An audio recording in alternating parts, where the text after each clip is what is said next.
prazer, é uma alegria, um privilégio poder pregar a palavra de Deus nesta noite, trazer uma palavra do céu para a sua vida, para o seu coração.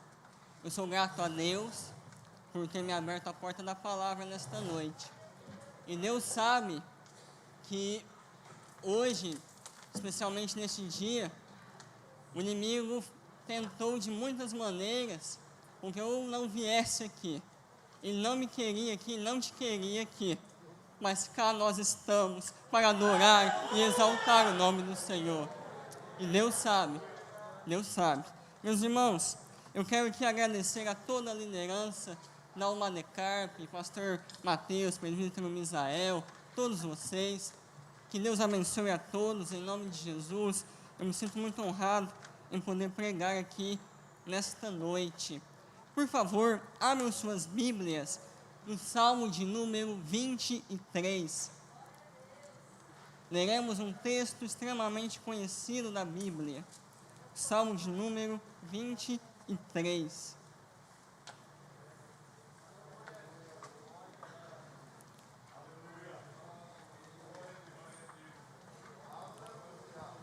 Salmo de número 23.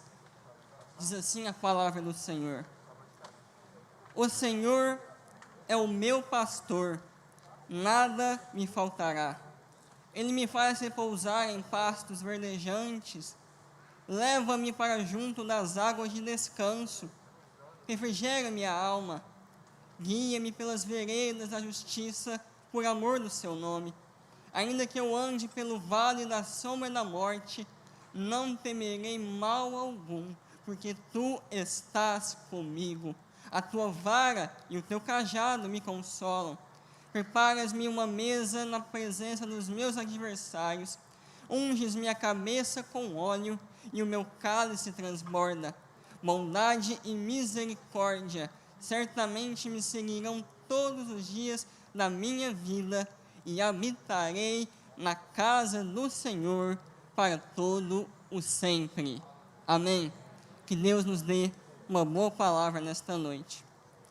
Meus irmãos, conta-se uma história que no tempo em que o rádio predominava como principal meio de comunicação, um homem disse e propôs um desafio. Falou: vamos fazer uma competição.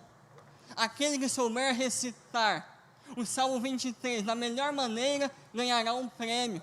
Aí começou, vai o primeiro, vai o segundo, sabia até onde estava a vírgula, até onde estava o ponto final. Cada um repetia o Salmo 23 de uma maneira mais eloquente que o outro. Então os juízes começaram a olhar para aquilo e a comentar entre si: mas quem vai ser o vencedor? Esse povo sabe tudo o Salmo 23 de cor e salteado.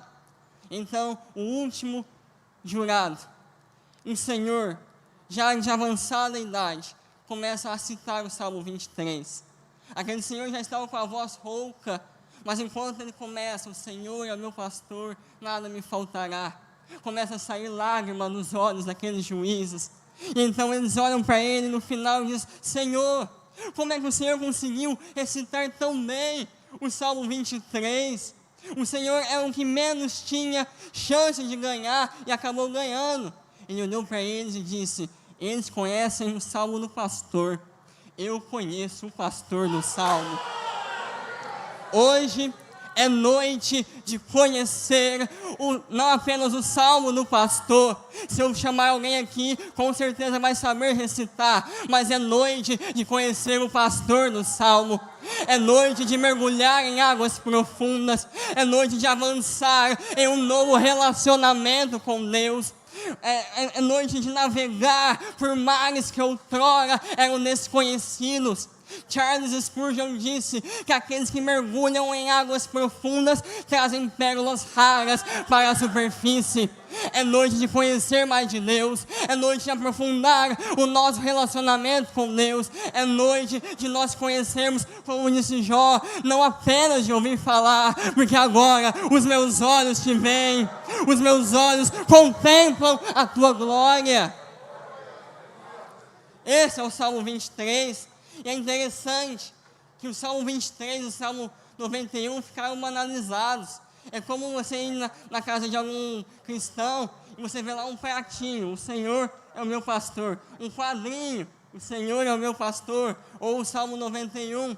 E esse salmo foi acabando se banalizando, digamos assim. E as pessoas começaram a olhar para ele e falar, é o Salmo 23, eu conheço. Mas você começa a ler, e a estudar, e principalmente meditar esse salmo, você vê, realmente tem pérolas raras aqui neste salmo. E esse salmo foi escrito por Davi, e ele nos compara a ovelhas, e compara Deus como nosso pastor. E eu acho uma analogia muito interessante, porque nós somos muito parecidos com as ovelhas. Uma ovelha é um animal míope, ele tem uma visão muito fraca. Quem sofre de miopia como eu sabe como é difícil.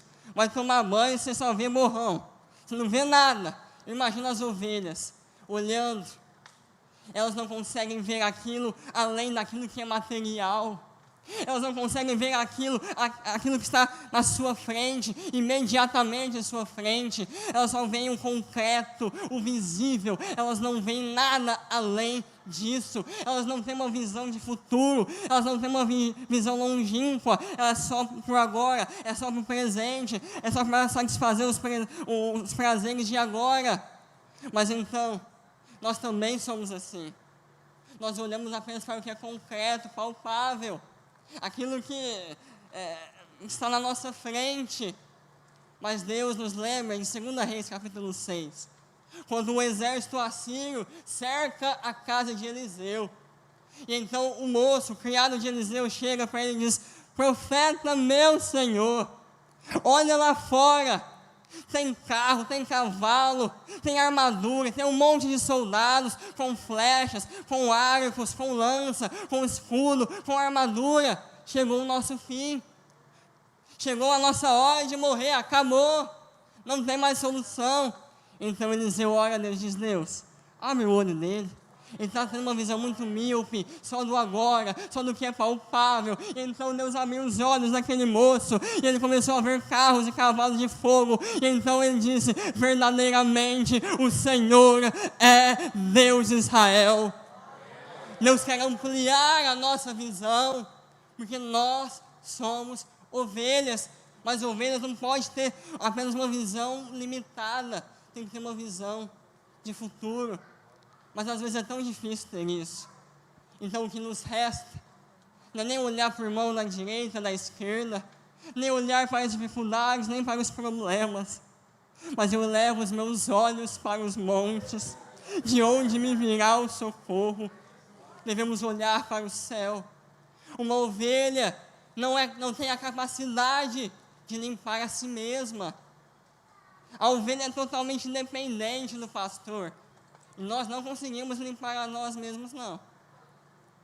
Nossas obras não podem nos purificar. São como trapos de imundície. Nossas regras, nossos costumes, nossas leis não podem nos purificar. Irmãos, é tanto pecado. Mas eu dou graças a Deus, porque está escrito em 1 João capítulo 1, versículo 7, mas o sangue de Jesus nos purifica de todo pecado.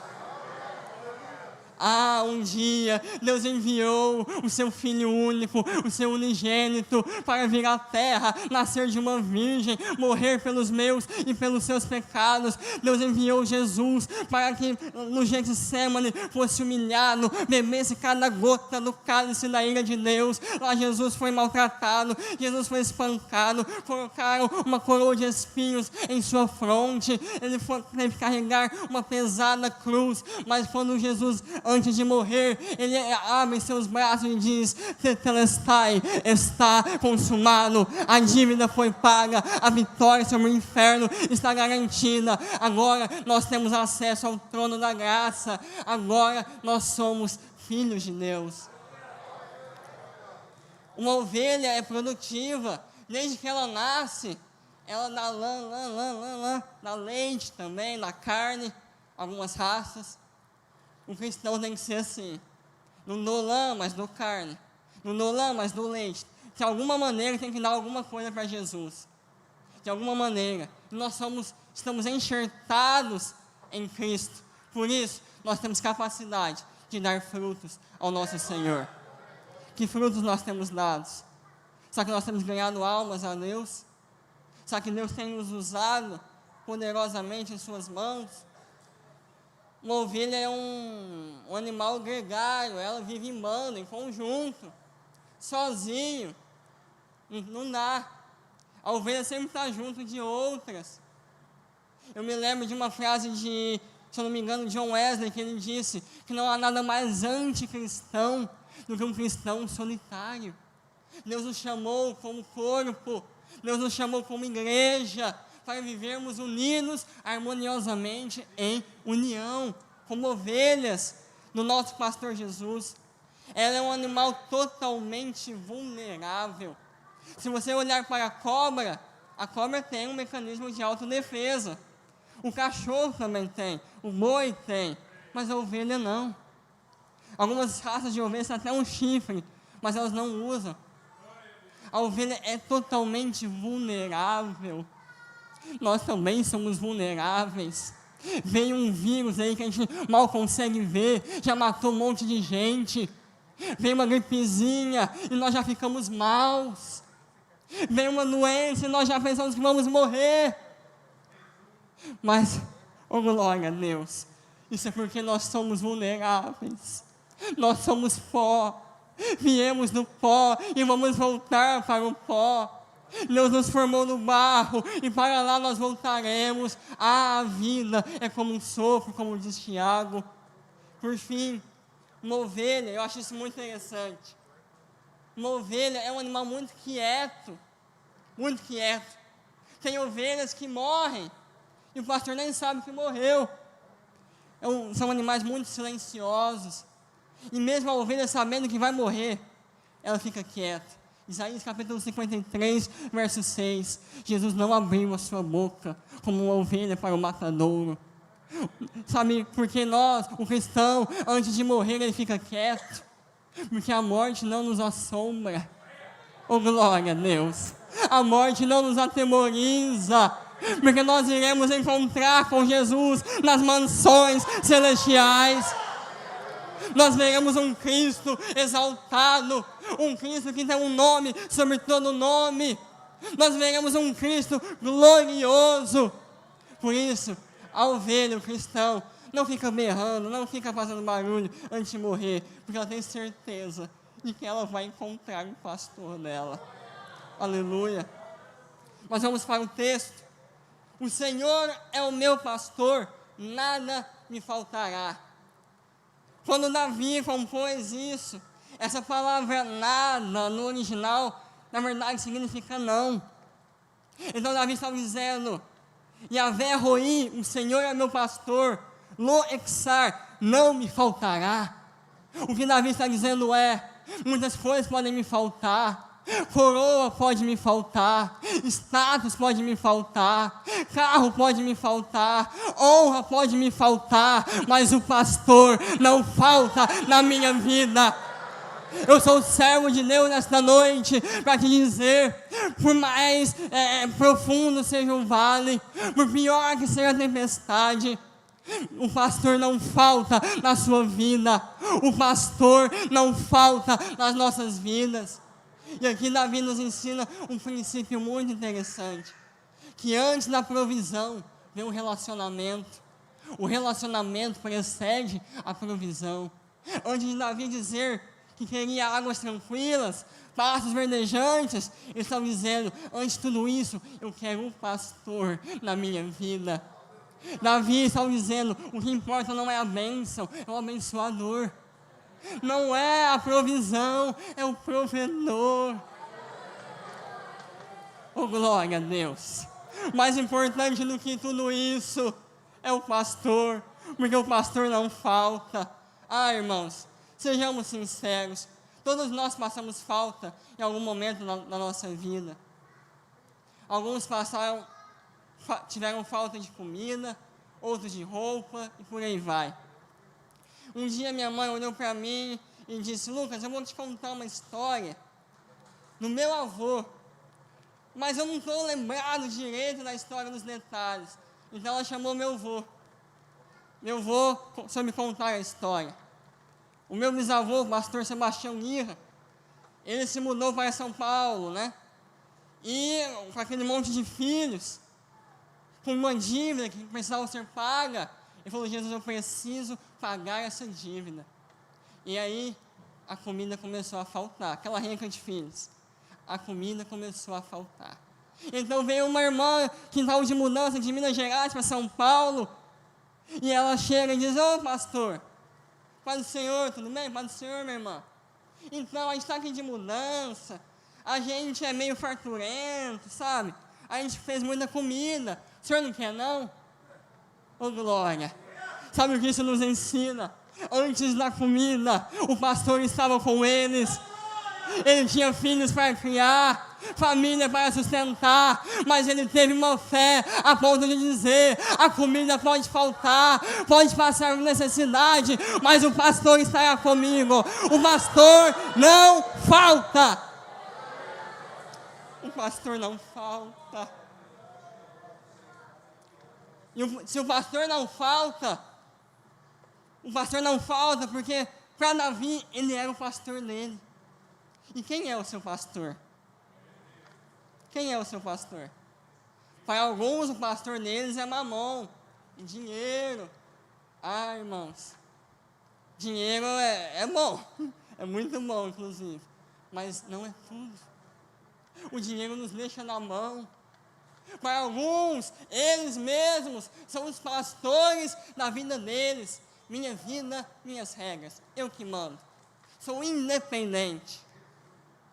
Para outros, o status, a ânsia por admiração é o pastor deles. O nosso pastor é algo que é um valor inegociável. O pastor é algo que nos orienta, que nos guia, que nos dá instrução. É algo que você olha e diz: não, esse daí eu não abro mão, esse é o pastor.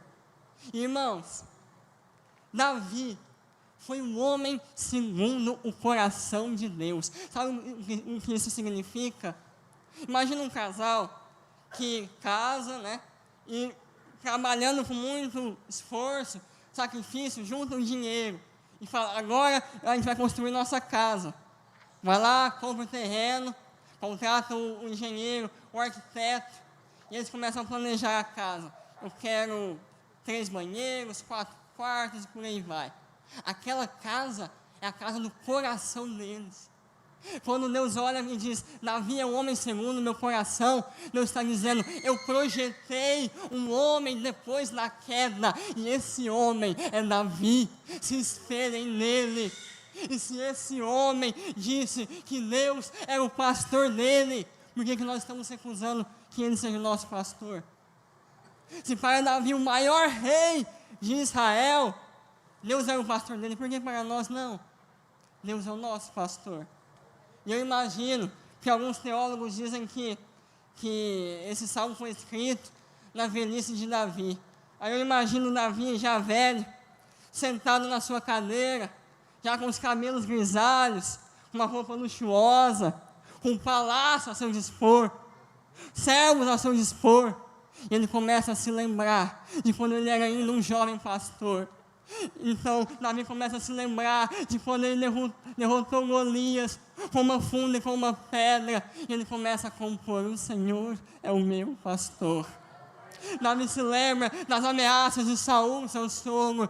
Ele se lembra de quando estava fugindo no deserto. Ele se lembra de tudo aquilo que ele passou no adultério com Batseba, quando estava fugindo de seu filho, que lhe tomaram o reinado. Mesmo assim, ele está lá com a sua harpa dedilhando e diz: o Senhor é o meu pastor. Fiquei com Batseba, ele continua sendo meu pastor. Eu fui para o deserto, ele ainda era o meu pastor. Eu não era ninguém, meu pai mal mencionava o meu nome, ele era o meu pastor. Ele é o nosso pastor. O Senhor é o meu pastor.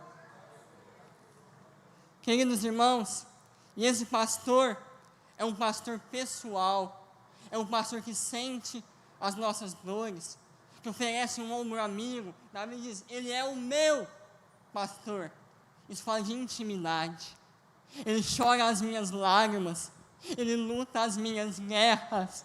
Esse é o meu pastor. Esse é o seu pastor. Ele é o Deus Todo-Poderoso. Se o pastor não falta, por isso temos companhia na adversidade. Versículo 4. Ainda que eu ande pelo vale da sombra da morte. Naquele tempo, na região palestina, com um clima predominantemente árido, desértico, com ausência de água e chuva, era muito comum, pela ovinocultura, ser muito importante para a economia israelense, é comum as pessoas terem currais no quintal. Só que no curral não se tem pasto suficiente. No curral não se tem provisão suficiente. Não se tinha água suficiente. Então, ele no meio do deserto, ele tinha que procurar um oásis. Um lugar que tinha pelo menos um pouquinho de grama, pastos e um pouquinho de água para alimentar as ovelhas. E as ovelhas passavam por 3 trajetos: curral, deserto e oásis. Curral, deserto e oásis. E aí, eu acho muito interessante que a ovelha é um animal meio enjoado. Ela não come qualquer coisa. Apesar de ser ingênua, ela viu que é verde, ela vai comendo. Tem muita gente por aí achando que é verde, pode ir comendo. No meio, na grama ainda tem erva daninha, aí come tudo. No sertão, é muito comum os bodes serem chamados de lixeiros do sertão, vai comendo tudo. Mas não, o nosso pastor nos leva a pastos verdejantes. Não tem heresia, não tem erva daninha. São pastos verdejantes, são pastos nutritivos. O que você tem comido? No que você tem se nutrido? A Bíblia diz: há caminhos que para o homem parecem direitos, mas são caminhos de morte. Essa grama aí está com uma cara boa, hein? Vou comer, no outro dia está morto. É veneno. É veneno. E eu acho muito interessante, irmãos, que a presença de Deus, a companhia na adversidade, nos traz direção. Guia-me pelas veredas da justiça. Deus nos dá orientação, Deus nos guia. Sabe por que a ovelha, quando ela começa a comer só pasto bom, ela não larga? Porque quem viveu um dia o fogo do Pentecostes não se acostuma com outra coisa. Quem um dia comeu pão de Belém não se contenta com manjares de Moabe. Oh, glória a Deus. Quem um dia entrou no Santo dos Santos não sabe viver em outro lugar. E esse é o nosso pastor que nos leva a pastos verdejantes. Esse é o nosso pastor que nos leva a águas tranquilas. Por isso, descansa nele, descansa o teu coração nele. Entrega a tua vida a ele, porque ele guia a sua vida, a minha vida e a nossa vida. Ele está no controle. A presença dele cura as feridas da nossa alma. Verso de número 3, refrigera-me a alma. Irmãos, tem tantas pessoas com a alma perturbada, é ansiedade para tudo quanto é canto, é depressão, é tudo. Mas Deus está dizendo: quando você tem a mim, eu refrigero a sua alma. Entrou com ansiedade, Ele refrigera a sua alma nesta noite. Você entrou triste, Ele refrigera a sua alma nesta noite. Quem aqui crê nisso pode glorificar a Ele. Ele refrigera a nossa alma. E aí, os pastores tinham que ir bem cedo para o oásis, para não pegar o sol do deserto. Mas eles tinham que voltar para não pegar o frio do deserto. E nem sempre o caminho de ida é o caminho de volta. E é comum no caminho de volta os pastores passarem por vales da sombra da morte. É um caminho sinuosos, tortuosos. Imagine mares de morro, que é uma estrutura geológica. Era aquilo lá, com caminhos entre eles. E geralmente nesses caminhos haviam ladrões, haviam lobos, haviam feras selvagens. E ali as ovelhas começavam a ficar dispersas. Sabe o que o pastor fazia? Começava a cantar. E com a voz do pastor, as ovelhas se acalmavam. Você conhece a voz do pastor? Jesus Cristo disse: as minhas ovelhas conhecem, ouvem a minha voz. Deus conhece a sua voz. Quando você está lá no vale, aí você clama: pastor, vem me socorrer. Ô pastor, olha os lobos ao meu redor. Pastor. Então, de repente, o pastor vem. E ele vem com cajado, e ele vem com vara, para derrotar os inimigos, para te puxar no fundo do poço. Ele é o nosso pastor, e o nosso pastor não falta.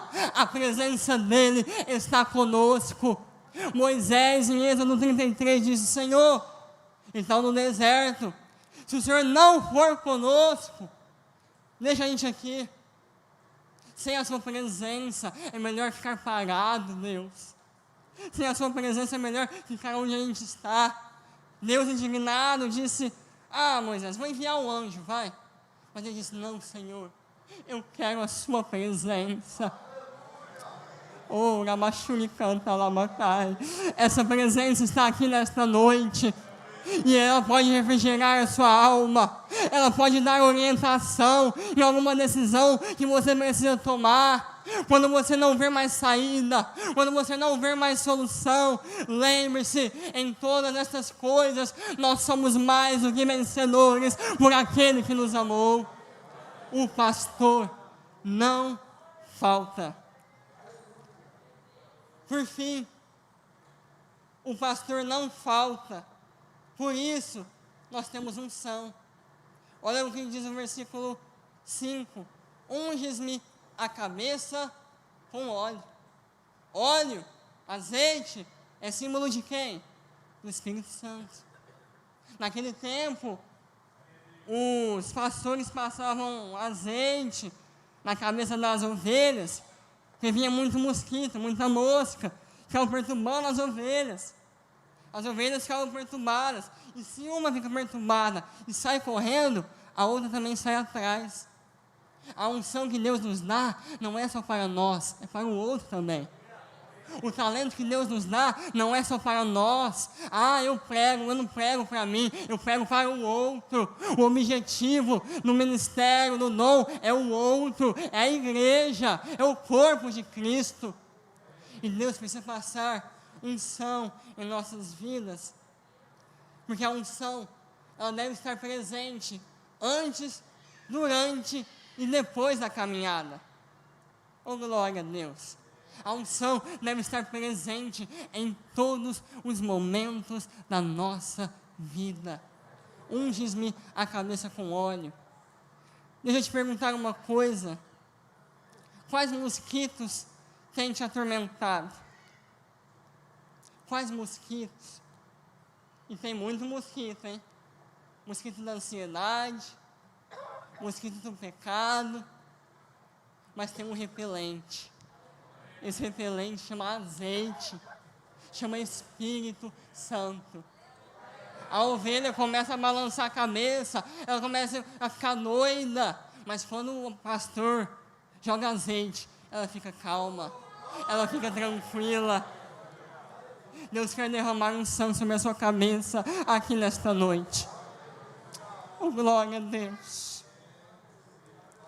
Ele quer primeiro para poder dispersar esses mosquitos aí que ficam rondando na sua cabeça.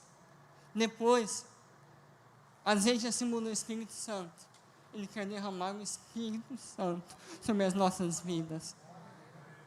Nós somos um povo pentecostal.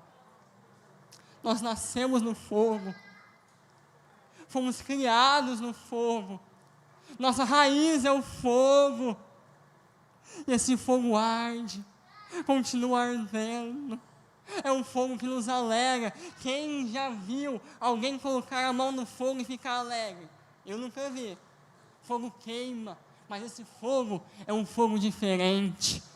Esse fogo é um fogo pentecostal. E Ele quer acender esse fogo no meu e no seu coração. Ele quer acender essa chama pentecostal em nossas vidas. Se você ainda não é, escute isso. Se você ainda não é batizado com o Espírito Santo, Deus pode te batizar nesta noite. Esta promessa diz respeito a vós, a vossos filhos e a todos aqueles quanto Deus chamar. Não ficou só no tempo apostólico, não. Não ficou. Eu ainda creio que Jesus ainda salva, cura, batiza com o Espírito Santo e em breve voltará.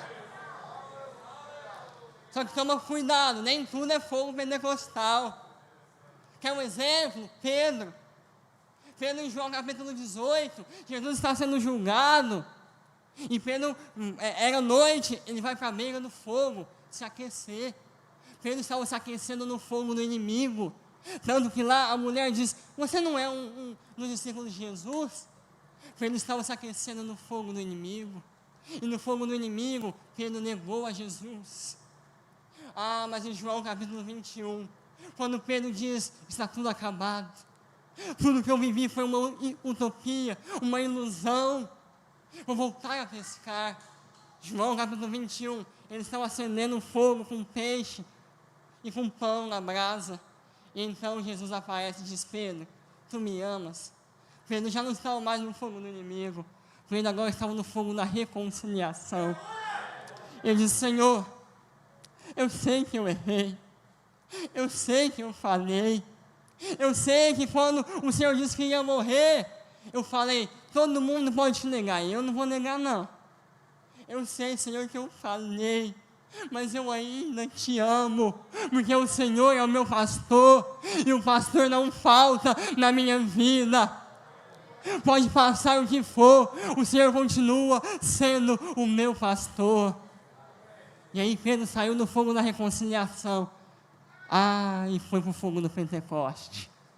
Aí Pedro foi para Atos 2, línguas repartidas como que de fogo. Às vezes você está no fogo do inimigo, nesta noite. Deus quer te passar pelo fogo da reconciliação, mas também quer derramar o fogo do Pentecostes sobre a sua cabeça nesta noite. Por isso, seja cheio do Espírito Santo, seja renovado por Deus nesta noite. Deus tem línguas como de fogo disponíveis para cada um de nós aqui nesta noite. Por isso, eu te convido a se colocar de pé. Nós vamos orar a Deus.